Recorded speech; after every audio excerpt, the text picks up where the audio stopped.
Okay, so we're back for the next verses in the Sri Chaitanya Bhagavat classes, the next part of the book. And we continue from where we left off last time, which was Vrindavan das Thakur, the author. He's describing the greatness of Balaram, Nityananda, and his qualities. So he spoke about the what they call Rasa Leela, this dance between Krishna and the gopis, and then Balaram also has his dance with his particular girlfriends, and then they are doing this together also, and it described the time of year when this happens and the setting of that scene.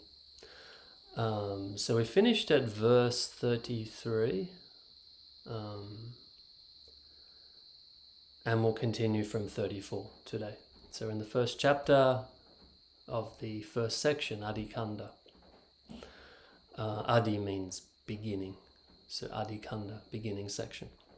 There's Adi Kanda, Madhya Kanda, middle, Madhya means middle, and then Antya, which Antya means to the end, final, later part.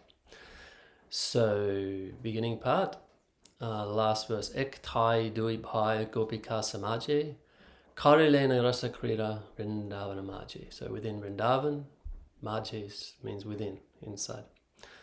They're doing this rasa krida, rasa lila, this dance, joyful dance, with all their girlfriends, gopika. The two of them are doing this, right? And each has their section. And then also, as we read, Balaram's giving some peace to Krishna's girlfriends who are yearning for that experience once again, but they're in this state of not having it in this particular moment, right? Union and separation is a very common theme in all these situations. So some relief from being separate from something exquisitely beautiful is a big part of the practice of devotional life. And how we handle the separation will make or break our journey on the path in many ways. So Balaram's giving that relief. Another verse, a very important verse in relation to this topic, you can go and find. It's in the Gopi Gita section, 10th canto, Srimad Bhagavatam, chapter 31 or 33. Very famous verse, Tava katamritam tapta jivanam. It's very nice prayers, and it's describing how hearing and chanting about Krishna, Balaram, and these personalities, that is giving some relief to those who are disconnected. Well, there's the thing, feeling disconnected. There's the disconnection's an illusion, right? And that's the thing to remember too. Mahamaya means material illusion, Yoga Maya means a spiritual illusion. So even in the spiritual domain, where everything is always connected with everything else on a spiritual level, feeling that experience, Yoga Maya comes and creates an illusion of being disconnected. Now, why would that happen? Because it enhances the love. It enhances the exchanges. It enhances the feelings that are exchanged in these relationships, which is at the root of everything in reality. Okay, so that is expressed through that. So we move on to the next series of verses. Okay, there's a series of verses here. And they're being drawn from the Srimad Bhagavatam also. So this verse 34, this is the 10th canto of chapter 34, verse number 20, if you want to go and find the original. And we do have the verses here, which I can put on screen, and then you can see them and follow along. I will do a little bit of scrolling on the screen today because I've got some notes underneath that I'd like to mention some things as we go through each of the verses. Okay, so here we are at verse 34. Kadachit tadagovindo ramaschadbhuta vikramaha vijahratu vaneratyang majjajako brajajoshitam. Okay, the In Bengal, they'll say Joshitam. The Y at the start of a word in Bengal, they're going to put a ja sound there. Whereas in the Sanskrit, they'll say Braja Yoshitam. So it's not that one is correct and one is not. It's more where are you from and how do you pronounce these words, right? So Yoshitam in the Sanskrit. So then we can look down here. There's a nice translation. Once, Krishna and Balaram, whose pastimes are both uncommon and also full of courage and valor, met with their cowherd girlfriends at night in the forest of Braja for the pastimes of Holi, where various colored dyes are thrown in great festivity. Okay, so Holi, it's a very famous festival, very much known across all of India and celebrated in Vrindavan, celebrated everywhere. And this particular festival happens in March on the full moon each year. So it coincides with the Gaura Purnima festival. Sri Chaitanya Mahaprabhu's appearance happens on the day of Holi, on the same day. So in Krishna Leela, this Holi festival is happening. Gaura Leela, Mahaprabhu is appearing. But as he appears, there's also Holi going on that day. But he's also appearing on an eclipse too. So there's a lot of things going on. But Holi is happening on this March full moon. Okay, so what I'm going to do, and I mentioned this before, I'm going to draw out certain phrases from the Bengali translation. That's this one here, the Chaitanya Bhagavat that Srila Vrindavan das Thakur published in Bengali, because it brings up different points to the Gaudiya Bhashya of Srila Bhaktisiddhanta Saraswati Thakur. There's a different perspective on these verses and the points that are therein. So what I've got here in my notes is kind of little phrases that really stood out to me from that book, and then we can kind of go into the meanings of those, because it's really, the word I would use is embellishing. Like you read the Bengali explanations of these verses and it's like setting the scene. Like sometimes in the English you don't really get the scene, like you get something, but there's a lot more poetic expression in these Bengali phrases, the way that they're putting it together. Okay, like for example, in the translation for this verse 34, Shiva Ratri Bhatante is written there in the Bengali translation, which is meaning Ante is like Antya, it's like afterwards. What's coming after Shiva Ratri? Shiva Ratri is a festival. It actually happens tomorrow or this week. It's happening. That depends too. Some lineages follow the Shivaratri on the Trayodasi, the 13th moon, and some, including us, we're doing it on the 14th waning moon, right? And then the new moon follows the next day, which is also coincides with the Govinda Kund installation that was formed by Srila Gurudev, Srila Govinda Maharaj, 2002.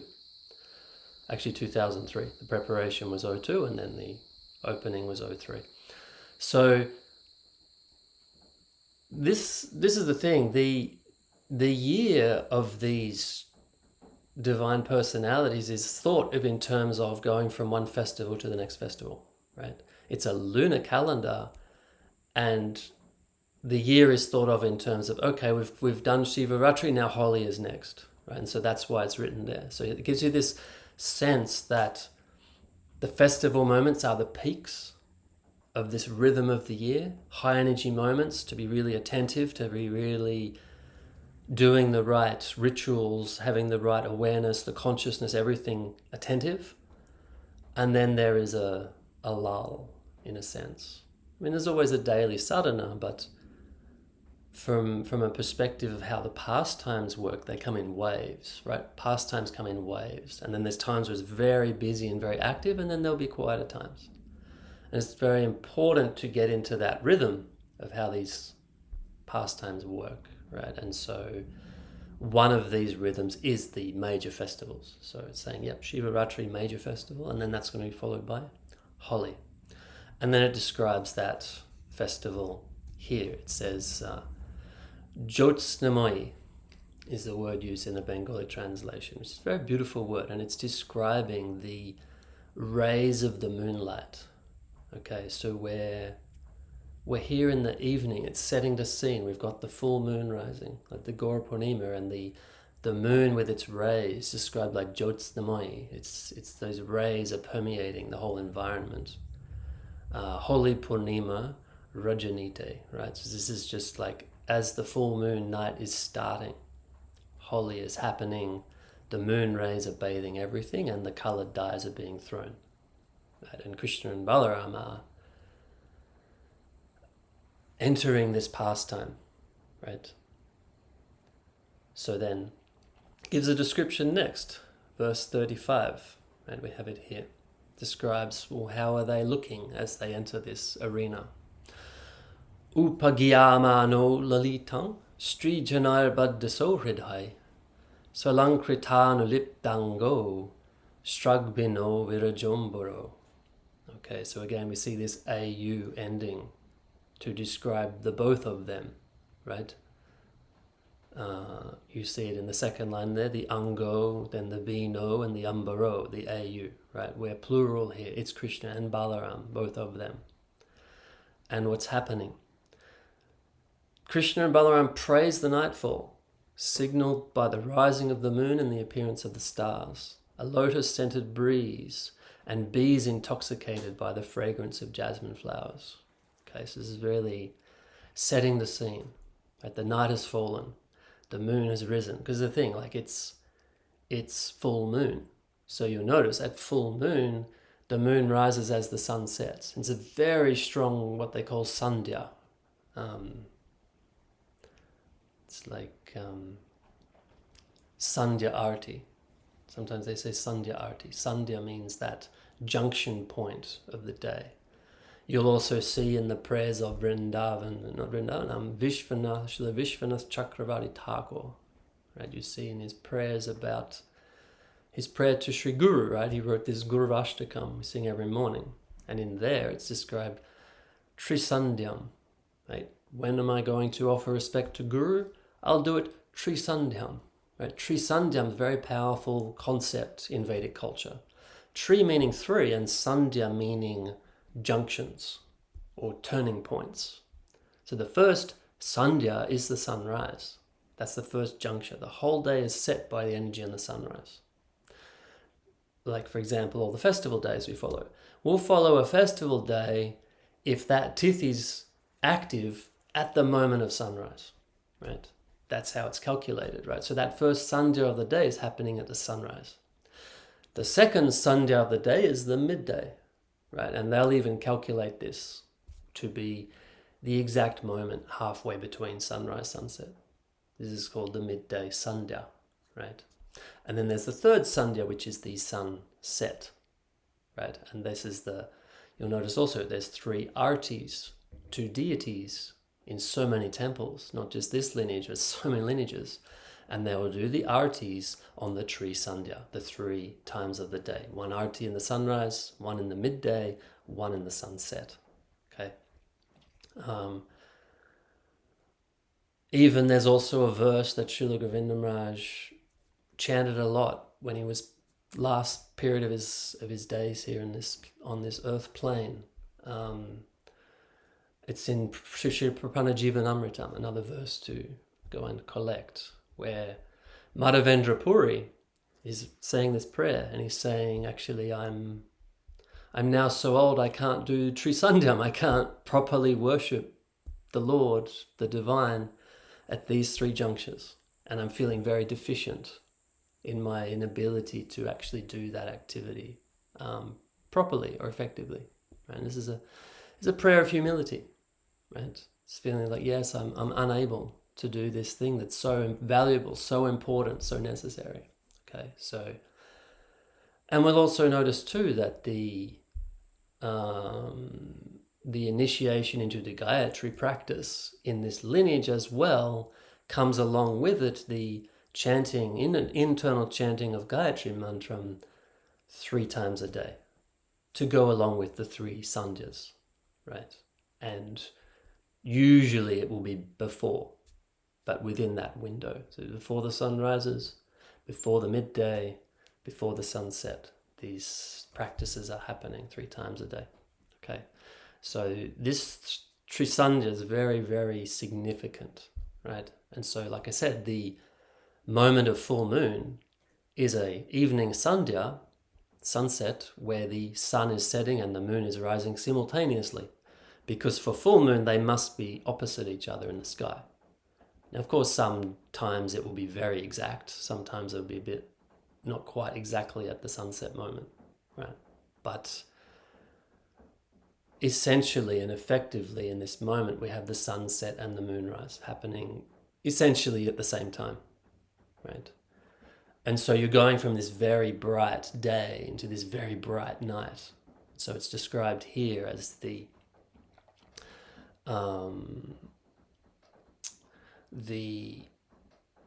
sun, the moon and the stars rising in this moment, okay?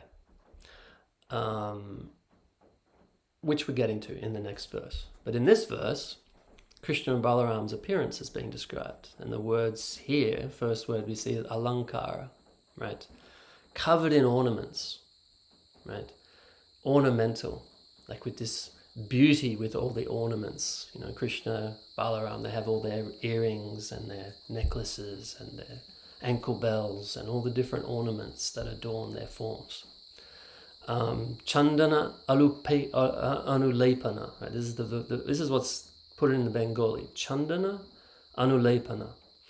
And you can see in the Sanskrit, it says in this third line, Svalankrita right? Anulipta. You can see in the middle there. So you have alankrita, which is alankara.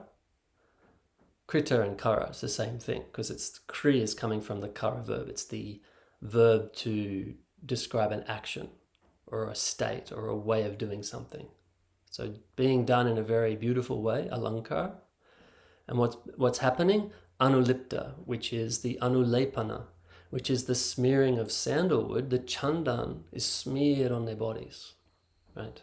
Smeared on their bodies to cool them down, right? So chandan, smearing chandan on the bodies is a very traditional thing, and it's cooling to the system, right? So there is a lot of agitation in this moment, right?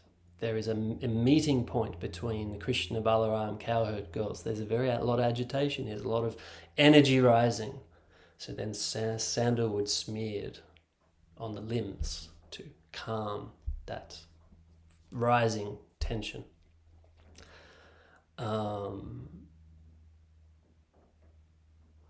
Bonamala, right? You see the bonamala. This is very common statement, bonamala.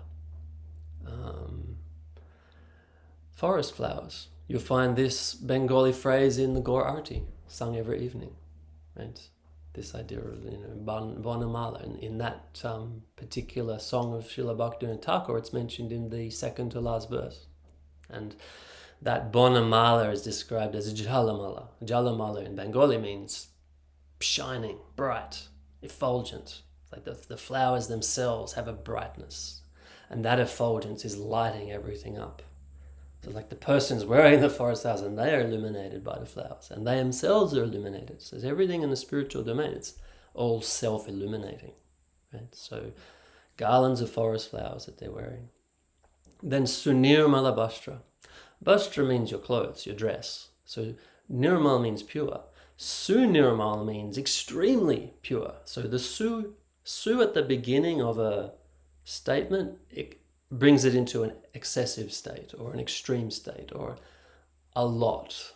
Like very common name in Bengal, Su Mongol. Mongol meaning auspicious. Su means extremely auspicious. Okay. Another note about Mongol, like people think Mongol means morning because Mongol Arti happens in the morning at the first Sandhya, but Mongol means auspicious, right? The Arti at the first Sandhya at sunrise is considered very, very auspicious. So it's called Mongol Arti, okay? So Sunirmala Vastra, purest of all pure clothes or dress. And then Uttama Lalanagon. So this Strijanayar. Stri means the female. It's the Stri is the energy of expansion.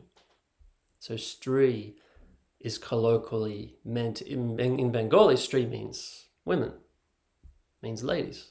Like even a man who's a husband, he'll talk about his wife as Stri, like my Stri. Right? This is The female energy is expanding, multiplying. That's the nature of feminine energy.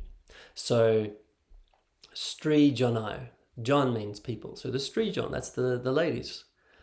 And it says in the Bengali here, Uttama Lalana Gan. So Lalana means Sri, Lalana means ladies. Gan means group, like Janai, same thing. And it says here Uttama. So Uttama means great. Actually means greatest. Right? There is nothing greater than Uttama. Sometimes Krishna is described as Uttama Shloka, meaning that all the greatest descriptions apply to him because he is the greatest personality. And that's the way that that's kind of indicated with that phrase. So, Uttama Lalana Gan, these are the greatest kind of women. Like these women are expert at singing, expert at it. It's like you cannot be in that arena of Krishna and Balaram as the sun is setting and the forest flowers on there and all the ornaments, and you want to be a part of that pastime. Only the most expert can enter there. Right? This is like the virtuoso level of reality. Only the most expert. So it's describing all of these people participating, all of these ladies that are there, the most expert, singing, dancing, everything like that. So this is setting the scene, and now we are describing Krishna Balaram, and then we come to the next verse, 36. Nishamukang manayantab udito rupa tarakam mallika gandamattali jishtang kumadavayuna. Okay, so now we've got another layer of setting the scene. This is very poetic, it's very visual, it's a very visual setting of the scene that's being given here. So what is this? Krishna and Balaram praise the nightfall, signaled by the rising of the moon and the appearance of the stars, a lotus-scented breeze, and bees intoxicated by the fragrance of jasmine flowers. So I think I read that before, the verse before that we just looked at the words of the inner meanings. We can mention that here too, just to cover everything. Krishna and Balaram were adorned with garlands of forest flowers that played upon their pure shining clothes. Their respective cowherd girls sang to them sweetly, expressing the love and affection they felt for their lords. Okay, so this there are a couple more things to mention here. So this Sri Jano, what's their condition? Is Baddha Sohrido. Baddha, the place you'll have seen this word Baddha is Baddha Jeev. Right? We hear about Muktan Jeev and Baddha Jeev. Right? Muktan Jeev means liberated soul. Baddha Jeev means conditioned soul. Right? So if you are a soul that is enduring the journey of repeated birth and death in the material environment, then in Sanskrit that's called Baddha Jeev. Baddha meaning conditioned. The word Baddha means bound, like bondage. It's like you are bound, like in a net. You are held in a certain position, right? And so because it's described like bondage, it's very easy for us to feel helpless, to blame others, to kind of go into a whole story around this bondage of this condition. But the bondage is there because of our own choices. And if we change those choices, then the bondage, we are released from that. Right, and this is very much tied into the idea of Durga. Right, Durga is the prison warden and the prison itself, form of Maya Devi, Mahamaya, material energy Maya. She's both the warden and also she can release. She's both holding you in the prison and also she's the one to release you. But she'll only release you when your consciousness is properly adjusted to the divine realm. Okay. So we have this idea of baddha, right? Bondage. So how's it possible that we've got the most expert of ladies, right? They are uttama lalana, but then they're suffering baddha. Their bondage is so hridha, right? Hridha. Their hearts are bound in love to Krishna Balaram, right? So this is the thing. Bondage has its natural place in reality. But the question is, what are we bound to, and for what reasons? Like if we are bound to our own selfish enjoyment through the material senses and the mind, that's a very limited version of our potential, right? When there's the potential that our heart can be bound in love to the infinite, love and beauty expressed through the personalities of Krishna Balaram, and then that exchange of love possible there is actually the most free thing in existence. So another way to think about bondage, baddha, is like this idea that if you have discipline, you become free. You have more time, you have more space, you can do more things. If you have no discipline and your life is random, then you find you have no time and you can't achieve things, right? So this is like that. It's like there is a healthy state of being bound to something because it focuses your energy. And so service life, higher service, really demands this state of focus and intention that comes along with this idea of feeling I'm belonging. Like Buddha, another way of thinking of it is like belonging. Srila Vrindavan das Thakur talked a lot about this. He had this phrase he liked to say, everything belongs to Krishna. Everyone belongs to Krishna, right? This sense of belonging. And this belonging is a two-way exchange, loving relationship, natural state of the jiva. Okay, so this is their position, right? It's through love and affection. And what's that doing? It's causing them to sing. Sing how beautiful their experience is, how beautiful their boyfriends are, Krishna Balaram, right? We're far beyond the level here of looking up to God. Oh, he's my Lord, my master that I have to bow down to. No, this is at a mutual exchange level, eye to eye. The experience of equals with full love exchange potential, right? So then we move to, like I say, verse 36, where we have this scene being set. Right? And then in the Bengali, we have certain statements that are being expressed here. First of all, Tokon Rajaniya Prarambe. Right? That's how the Bengali translation begins. And it's saying, then the ladies began. Right? So Aramba. Aramba means the beginning. Prarambe means to begin something by an action, like pra.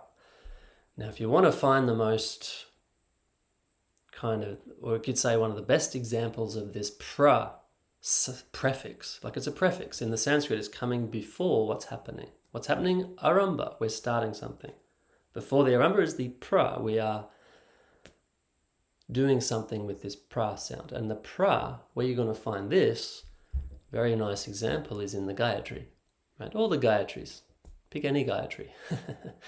Because Gayatri is a formula for how to put together a meter and how to express a state of consciousness, right? So in the Gayatri, you'll find this word at the end, and the word is prachodayat, okay? And if you go and seek out the Song of the Flute lecture that Srila Vrindavan das Thakur gave in 2002, gives a really nice description of this word prachodayat. And he says in that lecture, he says that this sound vibration is a push. It's a push to get you moving in a certain direction. That direction being what's being described by all the elements of that Gayatri, right? So we state the Gayatri, we have our intention, what is the truth that we're meditating on, what is our desire to serve and to do in that respect, and then what is the, once we describe what it is and how we're going to approach it, then we inaugurate the generator, right? Prachodayat means a generator. It's pushing you towards your destination, right? So the Gayatri has an inbuilt generator. That's why it's such a powerful mantra. Okay, so the pra is the push to get you going.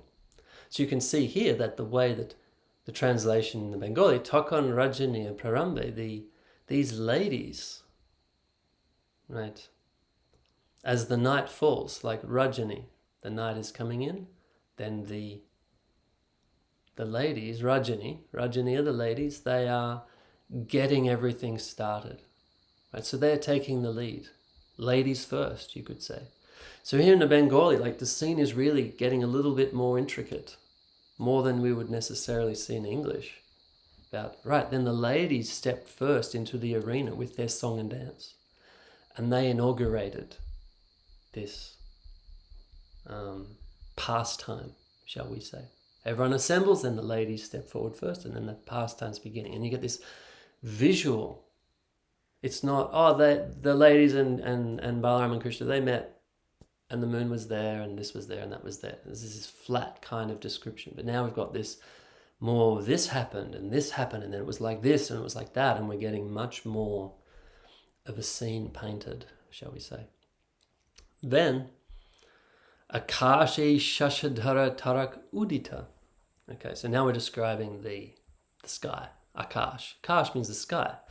What's happening? Shashi, that's the moon. So Shashidhara, the currents from the moon rays, and the energy from the moon. They've even now scientifically proven that moonlight's cooling. Very interesting. The cooling rays of the moon. In all this poetry, like go and read Nitai Padakamala, Koti Chandra Sushitala, right? Koti Chandra Sushitala. He's talking there about how the rays of the moon, and in this case, the moon is the allegory, the comparison to the feet of Nityananda Prabhu, cooling like 10 million. Koti means 10 million. So 10 million moons. Koti Chandra. Sushitala. Shitala means cooling. Right? This effect of cooling. Feeling cooled when you're in those rays. Right? So they've proven it. So here we have Shashadhara, cooling moon rays.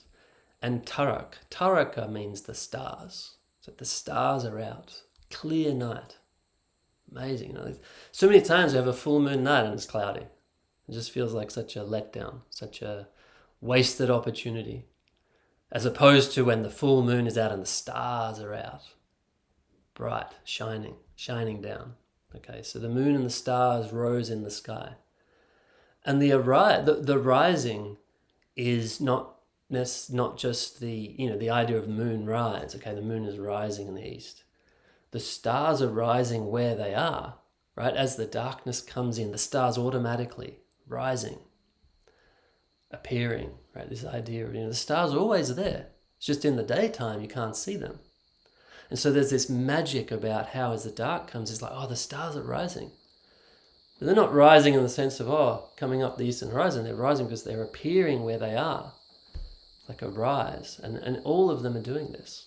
You can also see as the sun sets, different stars appear before other ones. It's not this black and white moment, it's a gradation. Just as rasa is a gradation, as lila and pastimes, it's all gradation. This comes and then this comes, and it sets a whole scene, and that does something to our feelings rather than, it's all done, it's all there. It wasn't there, now it is. It's a bit flat, it's a bit boring. No, we're going to bring this in and bring that scene in. You can see with the movies, they bring this in and then there's some music starts and then a light here and then that comes in, and it's a whole way a pastime works. And so in the Bengali, it's beautiful how it's being described in that way. Brahmarakul Malikara Ganda Matta Hoya Utiachilo. It's just amazing Bengali. It's just beautiful. Brahmara means bees. Okay, so kul means the group. Brahmara kul, the group of bees. Like the bees are present. And it's, as we saw earlier, if you're going to be here in this Leela, you're going to be Uttama, right? The Uttama of the Uttama. You're going to be great. So these bees, they've attained this great fortune. They're present in this moment. And what's happening? Malikara Ganda. Ganda means the scent, the fragrance. Where's the beautiful verse with the word Ganda in it? It's Naprema Gandosti, right? Mahaprabhu's humble statement. I don't have a scent of love, of Krishna. What to speak of a drop of it? If people talk about drops of love for Krishna, I don't even have the fragrance, let alone the drop, right? So there's this kind of, expression when one has something very great and they feel overwhelmed by how great it is, then the natural tendency is like, well, like Newton, I'm just collecting a few grains of sand on the beach. The whole ocean of knowledge is out there. I've got a couple of grains on the beach front. Right? These principles are universal. They're everywhere. Right? And in love, the poets will express like this, can't even smell that thing. People say I have a drop of it. People say I have an ocean. I don't have a drop. Can't even smell it. So this proximity themes are very strong in poetry. So right, this gandha, this scent,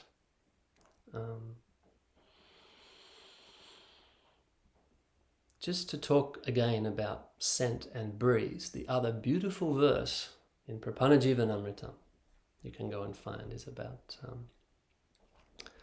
this Krishna smelling the scent of Srimati Radharani's clothing on the breeze and feeling so contented and joyful and happy just to get the breeze off her clothing.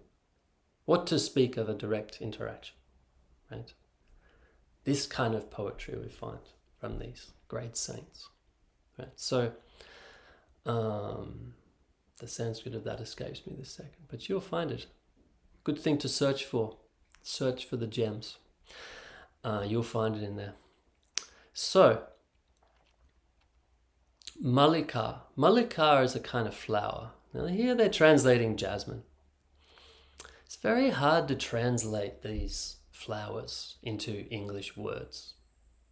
I mean, I would say a kind of jasmine, in a way. Could be, because this is a flower that is transcendental. It's beyond our possibility to think just how incredible the fragrance of this flower is. So in one sense, it's nice to say, Mallika flower. Because if I think, it's jasmine flowers. Yeah, I've seen jasmine flowers. Yeah, nice smell. Yeah, it's pretty nice smell.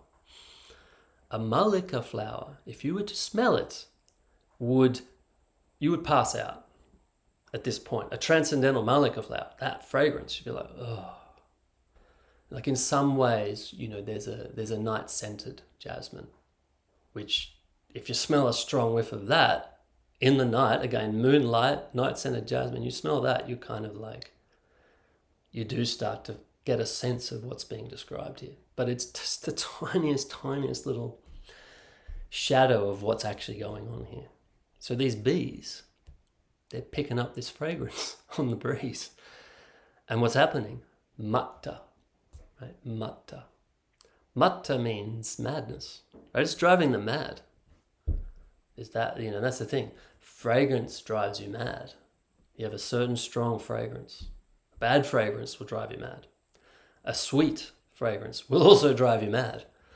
And then, it's kind of all the senses start to stop functioning because they're overwhelmed by this experience, right? And that is, you can relate that to this idea of the divinity taking on the quality of adhokshaja, okay? Adhokshaja quality, right? So this is the 5 kinds of ways we experience divinity, right? 3 of them are in the mundane plane where we're guessing, right? Paroksha, aparoksha, and pratyaksha. You'll find this in sermons. Srila Guru Maharaj's Sermons of the Guardian Devotion. It's either volume 1 or 2. You'll find it there. These 5 stages of experience. Pratyaksha, paroksha, aparoksha, adhokshaja, and aprakrita. There's 5 ways to experience reality, right? So the 5 are, the first 3 means my own measurements, which we can be very convinced of our own measurements. Then there is the hearing from others about their measurements. Oh yeah, I saw it like this, I heard it like that. That's there. And then the aparoksha means the subtle realm, the dream state, the astral realms. Something more subtle. Maybe when usually it's dreaming. I had a dream, this happened, that happened. I don't know how real it was. So these 3 states of experience generally have a big question mark on them, right? As far as we're gathering knowledge in the mundane plane. So it's going to have the limits of mundanity applied. Getting beyond those three, the fourth one's called adhokshaja. And here we're talking about the senses. And the senses being suppressed by some higher potency coming through. So this is the madness that's being described here, right? A fragrance from these flowers comes through and it just suppresses every other sense and every other experience. And that, when that happens, it can be compared to like a state of madness. Like it looks like a person's gone mad. Because all of their normal sense experience entering their mental system is shut down. And they're just completely fixated on this one thing coming in. Oh, a person's gone mad. Put them in the institution. This is a natural state. It's a normal thing to happen. And when adhokshaja experiences happen, like when a person gets a divine revelation, they're essentially gone from the world. And from the outside, they will look mad. But it is simply a certain state of experience. Beyond adhokshaja, we have a prakrita, which is where the Lord, or the divine, these personalities, Krishna Balaram, they move amongst us like they're one of us. And you cannot tell the difference. Right? There's a lot of teachers like that. They move amongst us like humans. We can't understand who they really are. They're concealing their real identity in order to fulfill a purpose, usually to give a gift to mankind. So sometimes, that's the thing, we want to be very careful about this judging of everything, of the mind, because these personalities are intentionally moving among us invisibly. It's intentional. And their capacity to conceal themselves is far greater than your will or mind or ability to force a revelation about who they are. Far greater. So we are really, in a sense, at their mercy of how much they are willing to reveal about themselves and about their purpose and about what they're doing and what's happening. Right? So we can view the acharyas and the teachers and the gurus and the varga, the rupanugadara, we can consider them in this way. They are revealing as they feel to, as they choose to, as they're inspired to, as they're indicated. Right? They're in that position. Okay, so this uttiya, right, rising up. So it's not just they're mad. It's like the matta hoya is becoming uttiya. It's rising. It's this again gradation. We're not just I didn't wasn't mad before, now I'm mad. It's this madness is rising and getting more and more and more every moment, and setting that scene. Becoming mad, becoming more mad, becoming more mad, more and more and more and more. And there's that gradation. And in that is all the feelings that come with that. Because this is the thing, as you have a gradation of feeling, then at every moment there's this, first of all, there's this kind of the stunned quality of it, like, wow. And then there's the measuring, the mind comes in and measures that and goes, oh, what do I do with that? And then the next thing that comes in is like, could this get more? And then it does in these pastimes. And then there's this whole process going on as this gradation unfolds. It's not black and white. I think it's really beautiful how it's being presented that way here. Then, Kumara Kushama Ganda Samiraneo. Okay, so now we've gone to the next level here. So we've gone from having like a fragrance of a malika flower on the breeze, and then the bees. Whoa, that's a lot.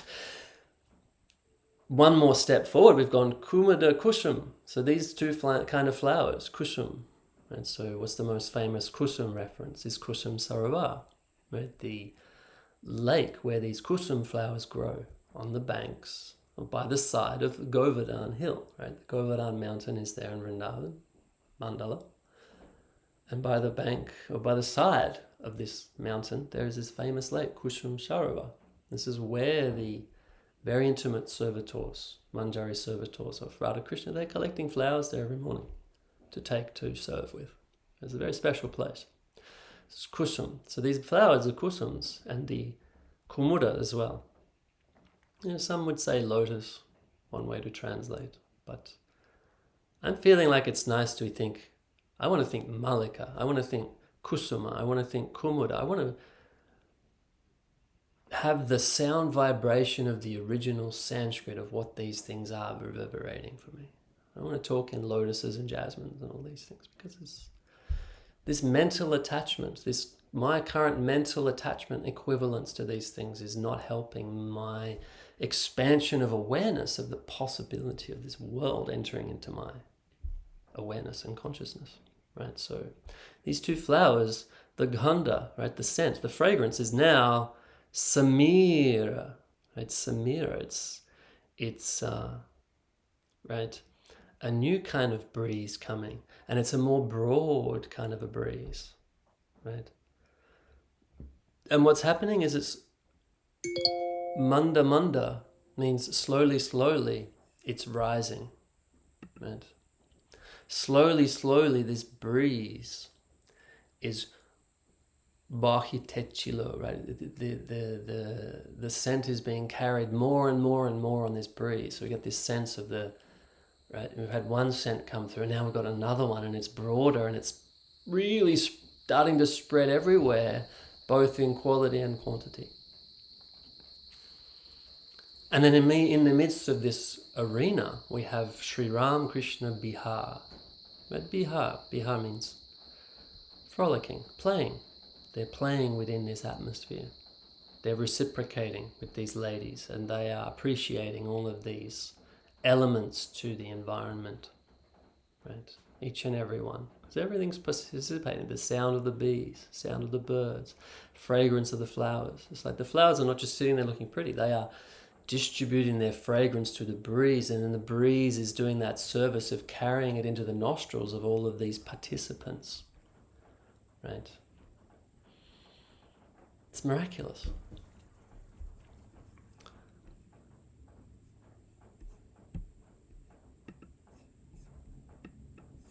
Okay. Verse 37. Jagatu sarva bhutanam manasravana mangalam to kalpayanto yugapat svaramandala murtitam. There's a lot in this verse.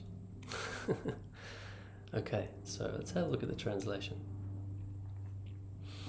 Krishna and Balaram sang, producing the entire range of musical sounds simultaneously. Their singing brought happiness to the ears and minds of all living beings. Okay, lovely. Let's dig a little bit deeper to this Bengali. Right. So in the Bengali translation, Sri Govinda and Balaram, this is what's described in the Bengali translation. It's like Sri Govinda, like Govinda Krishna, special Krishna, original Krishna. So this is Govinda with Balaram, his brother. And they are singing now, right? They are reciprocating. First the ladies sang, danced. Now Krishna and Balaram are singing in response. Right? Now, Ubhaya Artat. Right? So they're Ubhaya, means they're doing it together. And Artat, right? This word Artat is used. Arta means value. Means when something's valuable. When something is really got substance.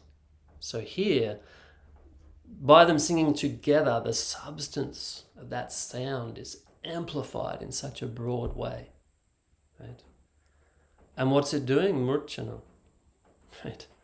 Murchana means to be completely absorbed, right? This particular word here, right? Swara mandala murchitam. So swara means sounds. And it says mandala, means, the whole mandala, means the whole, mandala is like 360, right? You talk about Braja mandala, right? Vrindavan mandala, like the whole pastime place, right? The full mandala means the whole circle of everything. Like mandala also means circle, because if you have a circle, you're complete.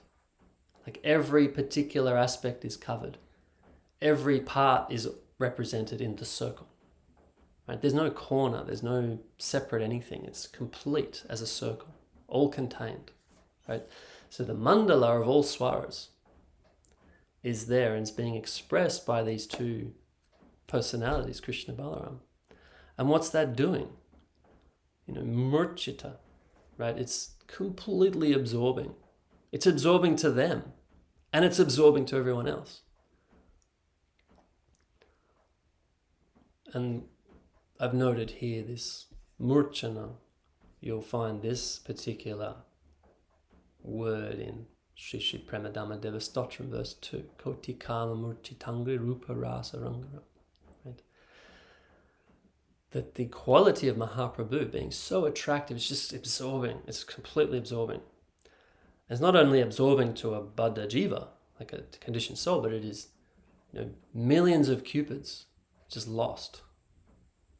He has that attraction like millions of cupids, and therefore he's so absorbing. Or you could say, millions of cupids are absorbed by his beauty. Like they look at themselves and go, gee, I thought I was beautiful. Standing in front of him, I'm not looking very beautiful anymore. Right? This is the kind of Sanskrit word nindita or nindan. You'll find this like first verse of the 10 offenses, right? Sadhu ninda, right? Not respecting properly, ninda. But what ninda is really implying is that there's a comparison of two things next to each other. And what's happening is that one thing was considered to be great within a certain arena, but now something else has come to stand next to it and it looks really ordinary now, right? So everything's about perspective and about the container within which it's held. So something can look very great in the material sphere. It can be like everyone's worshipping. It's like, wow, that's the most amazing thing. And then you put a spiritual, truly divine thing next to it. And it's like, oh, just get rid of that. Right? And this is also reflected in the Bhagavad Gita, Srimad Bhagavad Gita, a nice verse there about how to move forward in your spiritual practice, where it describes the actual Sanskrit says, Rasa Varjam Rasopyasya. Parang Drishtra Nivartate. It's a really nice verse. So it talks about how you're only going to give up taste for low things if you can get a taste for something higher. That's the way. If you get a taste for a higher thing, you'll automatically just reject a lower thing. If you don't have that higher taste, very hard to give up lower taste. Because you're a tasting machine. It's Srila Guru Maharaj's words. You need to taste something all the time. So you can't be told, just stop tasting. That's not going to work. There's also why in the path of Sharanagati, which is really the true practice of the Gaudiya Vaishnavas, is to follow this path of Sharanagati, the 6 limbs of surrender. The first limb is accepting the favorable, and that means to add all the good things. Add chanting to your life. Add service to your life. Get inspired, get a taste. Then once you have a taste, then we can move to step 2, which is pratikula vivarjanam. Oh, this is not really desirable. Okay, I'll leave it aside. I'll let go of it. I'll leave behind a bad habit. If you come in the beginning and go, well, you've got to give up all these bad habits in order to join, it's very difficult for people because they don't have a taste yet. Right? And that's what's being expressed in this Sanskrit, right? I will give up my taste for lower things if I can have a taste of something higher. And it's true that at the beginning, Vishwanath Chakravarti in Madhurya Kadambini gives this Sanskrit. He says, when a person first comes in connection with Krishna consciousness, they have this experience called Utsahamoyi. Utsaha means a rising of inspiration. It's like, wow, this is incredible. And it's that rising of inspiration and the kind of, in a sense, you could call it a shadow of a taste that really helps a person in the short term kind of leave behind a few things to just jump in and go, well, what is this all about? And yeah, okay, I'll give it a go. Even though maybe, there's many things about my life that don't fit with what this thing is saying, I'll give it a go. That's that utsahamoyi, that first stage. And that lasts for a little while, not for too long. And it is replaced by something far more like a crash down to earth. Right? Ganatarala. The truth hits. This is not something that is cheap. It takes a big price, actually, very big price. Is it worth it? Yes, it is. But it's not cheap. And so these stages are mentioned there. So again, this is this idea of some kind of taste. We need that. And here, we're talking about this experience of being completely absorbed. Once again, adhokshaja idea, right? We're absorbed. All other experiences suppressed. Madness. But really it's just full attention to focus on the sweet experience that's coming through this channel in this moment. And this is why, there's many statements by poets as well. And you find in Shri Prapana Jivanamritam too, this idea of, from the outside, I might look like I'm all over the place, but I'm not going to worry about that. I'm going to focus on what I'm doing on the inside and the value that I'm putting to that. Right? This is the thing. We have a lot of journey to deal with the inner and outer world. And often the inner world is not looking very perfect on the outside. We have to adjust with that, mainly for ourselves. So murchana, completely absorbed. Everyone's absorbed. This sounds just like Krishna and Balaram are covering the mandala of all the sounds in existence, all the sweetness on all levels. Of course, it's completely absorbing. Like this prayer of Srila Rupa Goswami, right? He talks about the glories of the holy name. And he says, 2 ears are not enough. Who gave me 2 ears? Oof, 2 ears, come on. This is cruel. 2 ears to hear the sweetness, the sound vibration of the pure, holy name of Krishna. I need millions of ears to drink that sweet sound through my ears. Right? This is the feelings of someone who's connected to the real thing. 2 ears, what a joke. Right? So this level of absorption, right? It's actually inconceivable to our minds, but this is what's being talked about here. All right, so now he comes back to this Bengali, right? So he's covered these verses that he wanted to cover in the Sanskrit, and now he's going to come back into the Bengali. All right, there are a couple more points here that I would like to make. Yeah, there's a few more notes here in relation to this verse 37. We're not finished yet. So here in the Bengali, a couple more points that are used. Right, he says, Ekai Kale. Right, that's also mentioned here. Now, Ek Ai is a particular kind of Bengali. Ek means number one. When they put an I on the end, Ek Ai, it means only. And what's being talked about here is Ekai Kale means this time, this one time. Because it's reminding you, all the leelas, all the pastimes in this divine plane are what's described as Abhinava. Right? Where's a nice example of Abhinava? That is in Sri Saraswati, written by Srila Guru Maharaj. Right? He talks about Abhinava Saji, right? The Vrindavan, Braja, and everything in it has now turned up in Navadip in a new way, right? And it is Abhinava Saji, dressed in a new form. And that Abhinava is actually describing it as, the nice English, ever fresh, right? Every pastime is happening in a new way every time. No pastime has happened exactly the same, ever again. That's how the pastimes are designed, right? It's not sure who's going to win this time. It's not sure which way it's going to go, right? It keeps things alive, keeps things exciting, keeps things interesting. And this is one of the services of Yoga Maya, along with, she consorts with Sankarshan, and that's coming up too, about how the spiritual domain is run. Right, as there's these expansions are coordinating the playing field, so Krishna, Balaram, and their associates don't have to think about it and can lose themselves and immerse themselves in these environments. and purely taste that new experience, that new pastime as it's happening.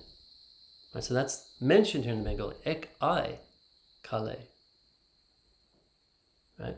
This moonrise sunset, this breeze on the of the malika flowers touching the nostrils of the bees, this samira, this Dira Samira, that's one of Krishna's names, right? This is this samira, this breeze. There's many meanings to Dira Samira.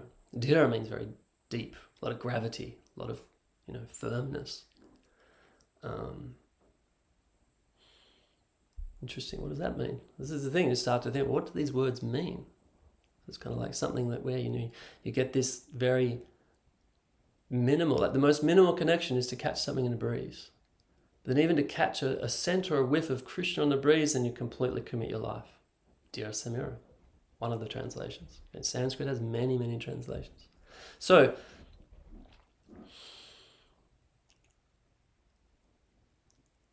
all these breezes, it's the first and only time they've happened this way.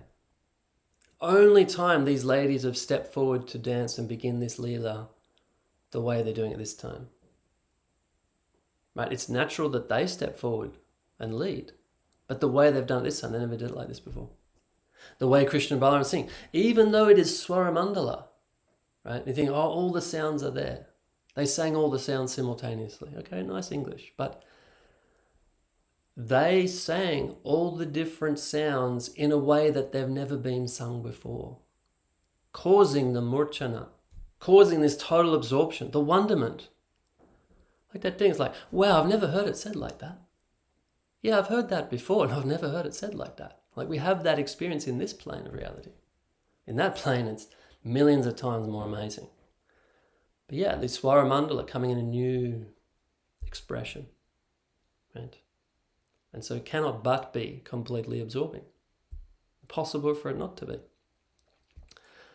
And then alapa is also mentioned here, right? And that's where it's like the meeting point, alapa, right? So they've never met in this way before, right? So, and that's another thing too. It's like often in our lives we'll think, oh yeah, we'll all meet together at the same place, same time as we did last time, and then we'll figure out what we're going to do. Maybe a bit different. That's how we think in our minds. This is all different from the beginning meeting point, right? Never come together to meet in this way before. And it has that ever fresh quality to it.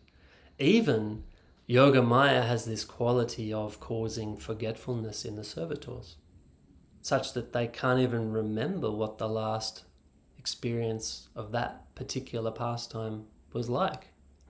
Like a new Holi arrives, Holi Purnima is coming, it's like, can't remember what the last Holi was like. Well, I'm really excited for what's coming.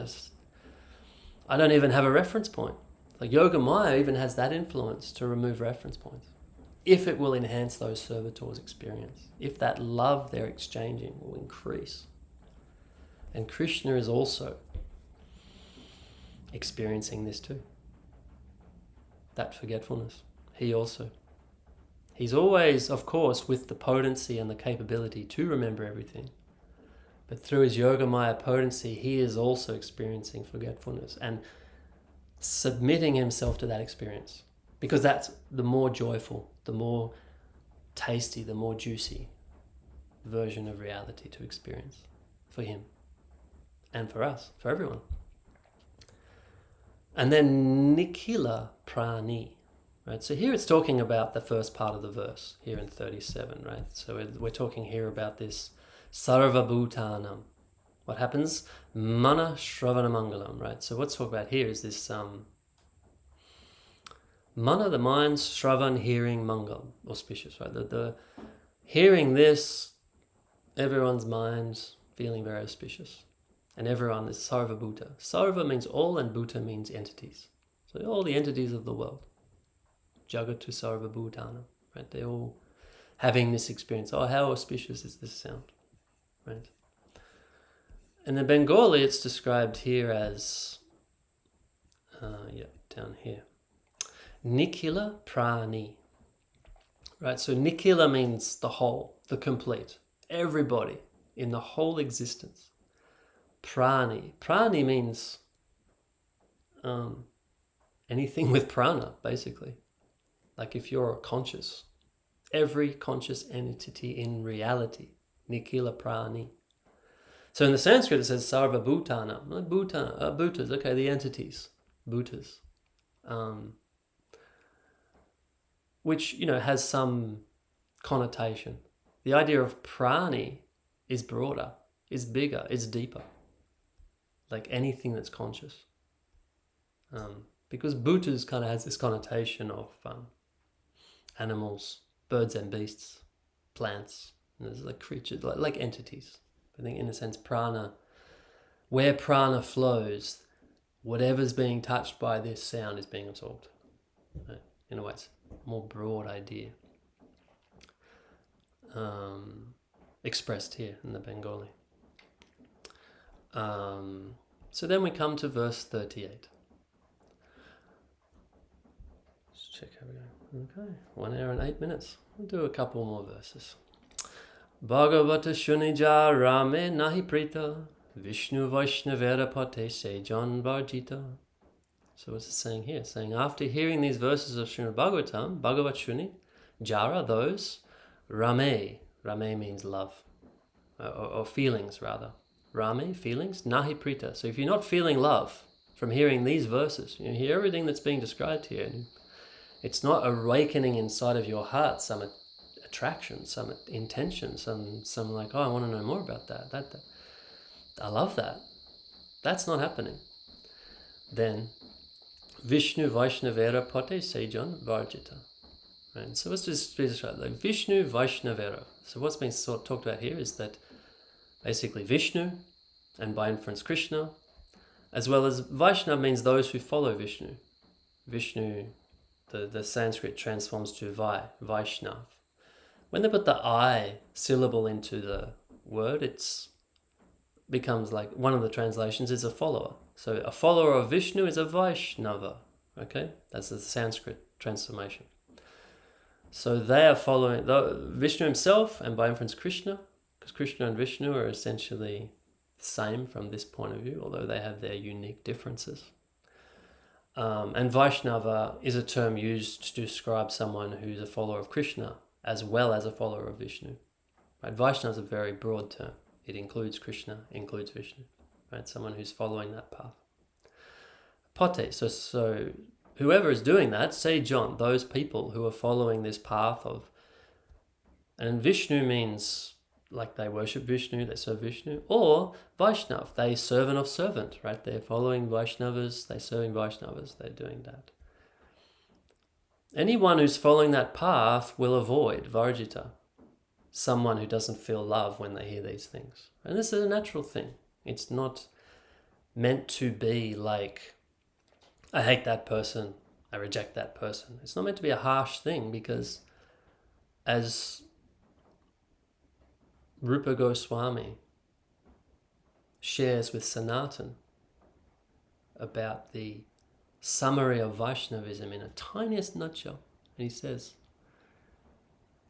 Jiva Doya Nam Ruchi Vaishnav Sevan, right? He says these three things. That to the Jiva we must be Doya, we must be merciful and kind. So there is a kindness in this Varjita, like giving up things. Not necessarily, it doesn't mean or has to mean harshness. It can mean naturally not going into that person's space, right?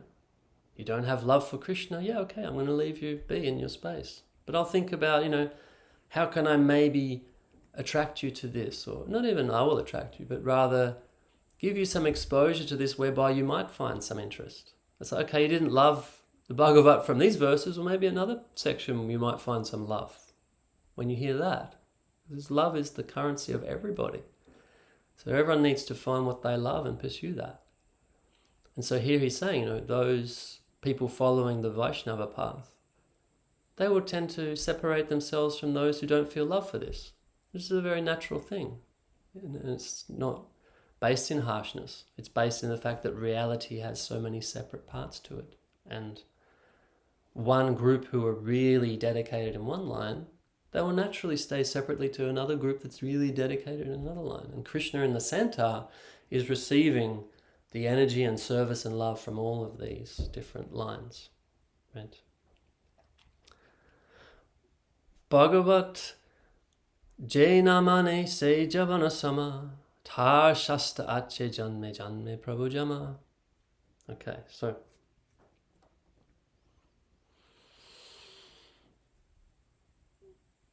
we'll cover this verse and then I think we'll leave it there for today. So what does this mean? Bhagavat ye namane. Man means respect. Right?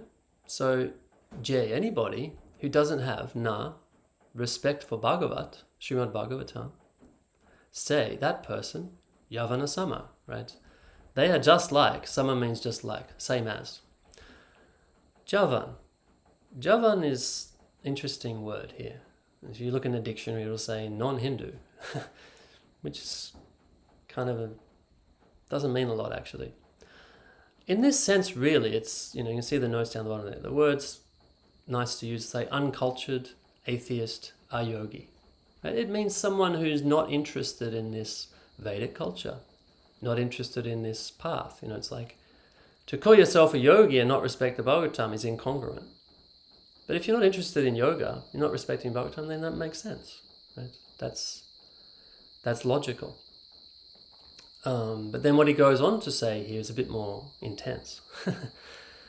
What he's saying is that if someone doesn't really have this love for Bhagavat and this appreciation for this fineness of culture and want to learn about yoga, and want to learn about yoga simply in terms of, well, yoga means union with divinity, and you're free to choose the divinity. This is not like you have to be in the Krishna line. If that's not your destiny, that's not going to work. The example of that is given as Murari Gupta, right? Even in the Mahaprabhu's pastimes themselves, there's examples of this, where Mahaprabhu tries to convince Murari to become a Krishna Bhakta. Murari is Hanuman, present in the Leela of Mahaprabhu. The pastimes of Mahaprabhu, Murari comes as Hanuman. And Hanuman, he is wholesale devoted to Lord Ramachandra, right? The Rama avatar, the Rama manifestation of divinity, completely dedicated to him. So Mahaprabhu, being a bit of a trickster sometimes, thinks, this will be a bit of fun. I'm going to try and get this guy to give up Ram and become a Krishna Bhakta. And Murari tries and tries and tries and tries and comes back and says, I can't do it. Impossible. My Lord is Ram. That's the thing. Inherently within the jiva, there is in some ways a destiny of where we resonate. Can be changed, yes, but inherently there is a destiny. And we will naturally follow a path that's resonating with that destiny. And that is something you need to find. And the whole idea of yoga is you unifying your path and consciousness, awareness and practices to that spiritual destiny and what that happens to be this time. Of course, as you progress on the path, you may become exposed to other potentials and something might be there in those things. And that's actually the process, how souls in the divine realm keep progressing. They might be in one particular pastime, but then they maybe get exposed to another and something moves inside them and then they're inspired to take another step.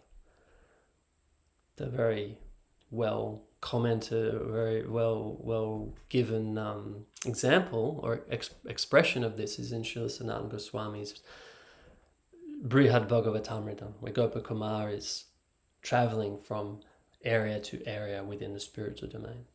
And the narrative follows this path of him having exposure to something moves in his heart and he's like, oh, that's interesting to me. And as that happens, he feels he doesn't fit in anymore to where he's coming from. or where he's been in for that time. So it's a natural process.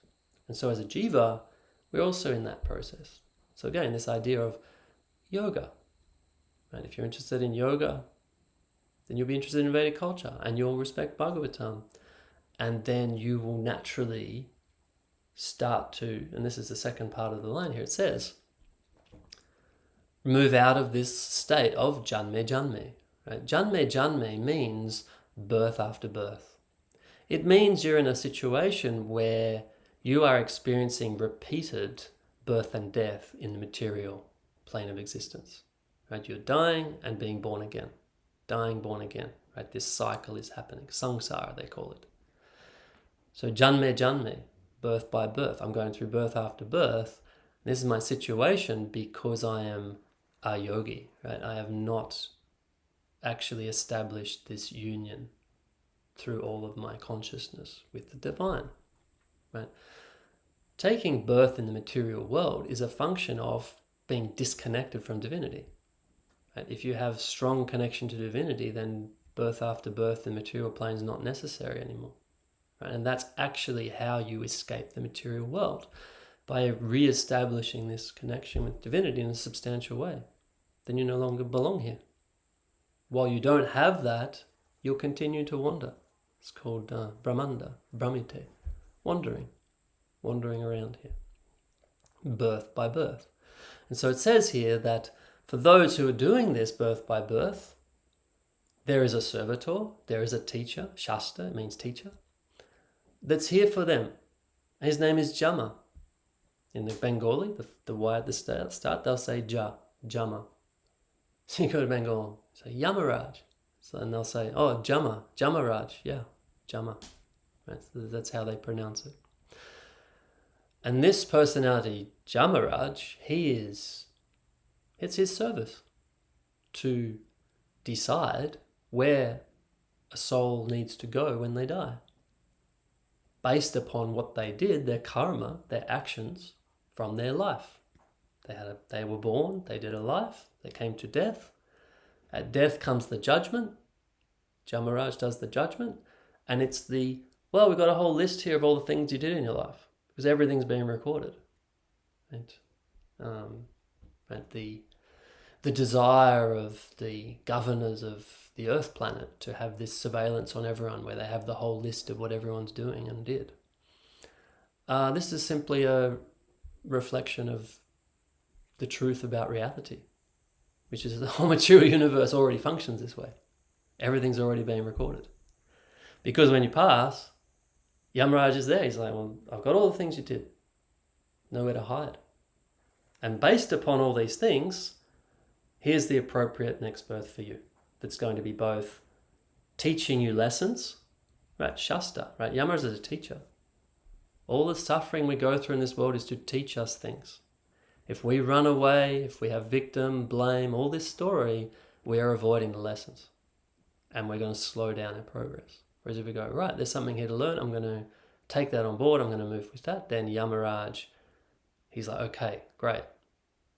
We can work together. That will help you out. That will help you actually become free of janme janme. Because that's the thing. You can say, oh, if you're in this birth after birth, birth and death thing, then Yamaraj is your teacher. What is the teacher Yamaraj actually there to do? To teach you how to not be in janme janme, birth after death after birth after death.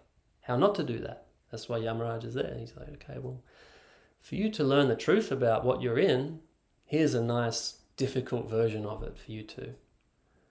Because he's aware, you're a jiva soul. Jiva soul doesn't belong in a state of birth and death. The jiva soul's eternal.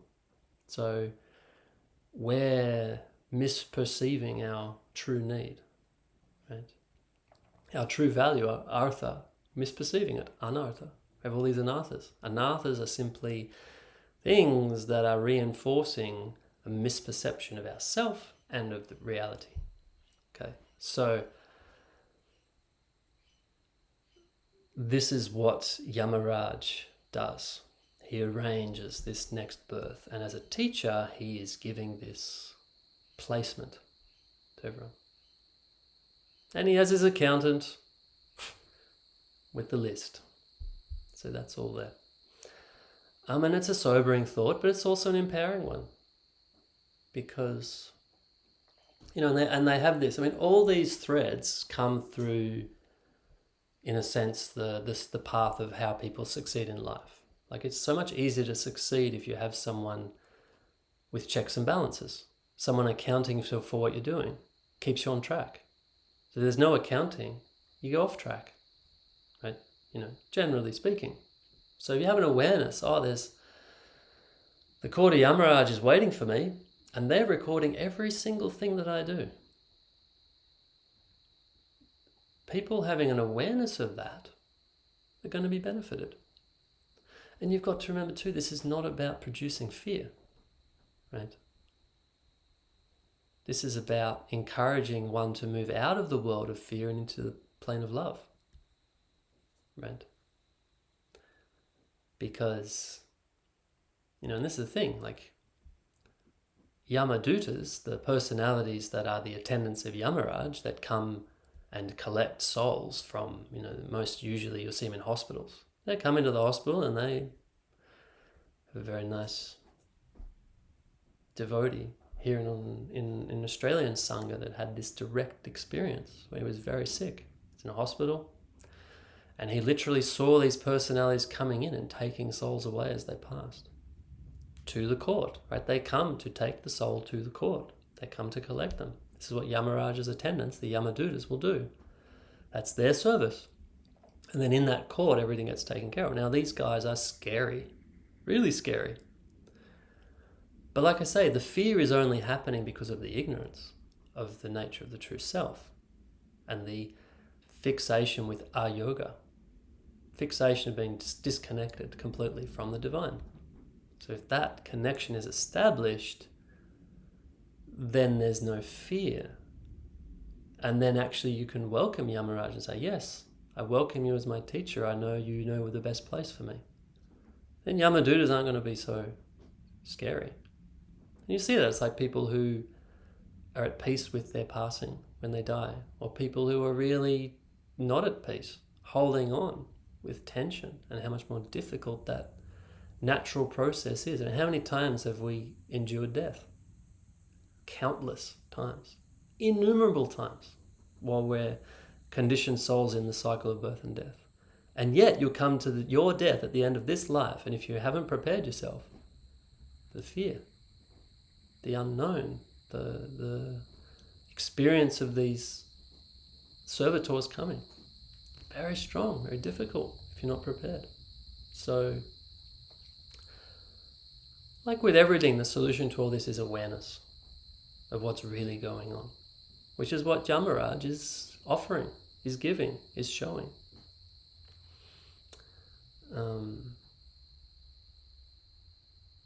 So yeah, sometimes these verses are, translated in a way where it's like,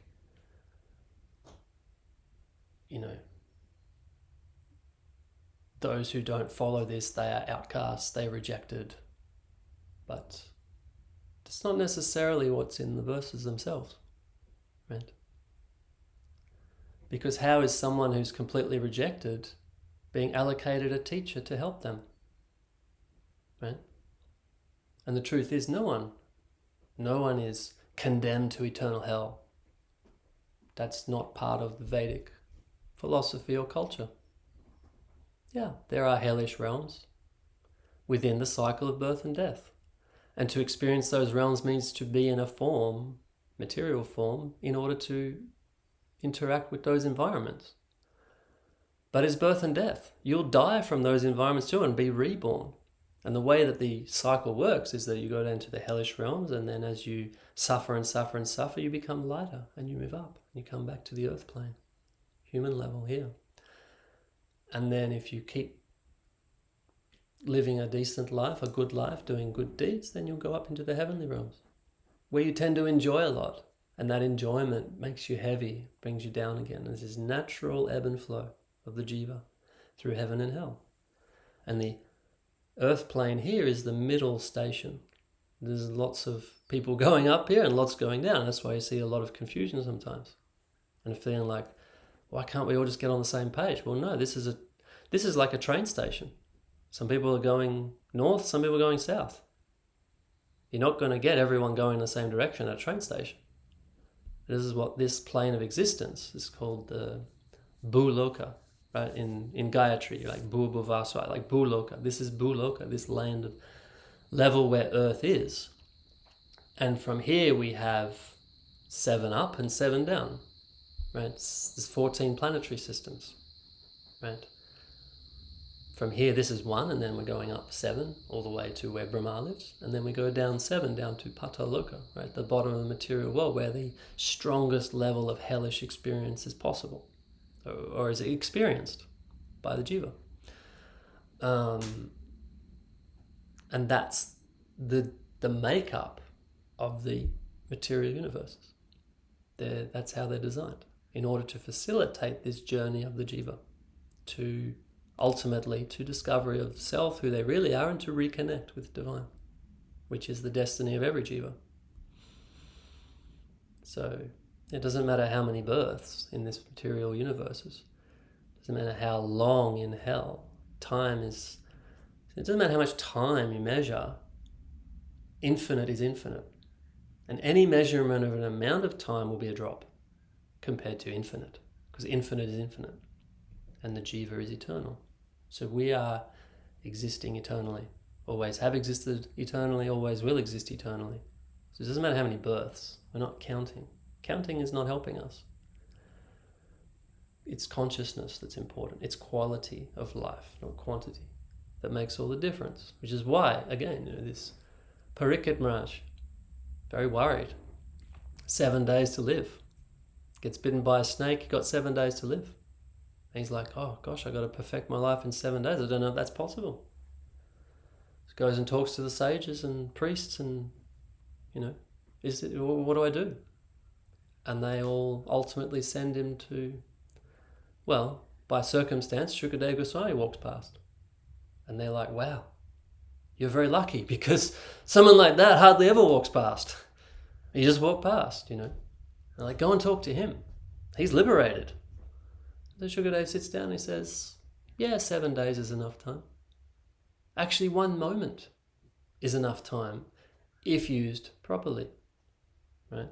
This is about consciousness, it's about awareness, it's about doing things a certain way. Makes all the difference. So yeah, we'll leave the class there for today. And we have plenty of verses already translated, ready to go for next week. So that's exciting. And we'll keep gradually moving through the text of Sri Chaitanya Bhagavat. Jaya Mr. Parshal Bhakti Sundar Govinda Dev Goswami Maharaj. Jaya Mr. Parshal Bhakti Rakhak Srila Dev Goswami Maharaj. All glories to the devotees of Sri Chaitanya Mahaprabhu, Sri Nityananda Prabhu, and all their followers and associates. Nirupanuga Dara. Sri Chaitanya Saradamakt as well. All glories to this wonderful shelter created by Srila Guru Maharaj.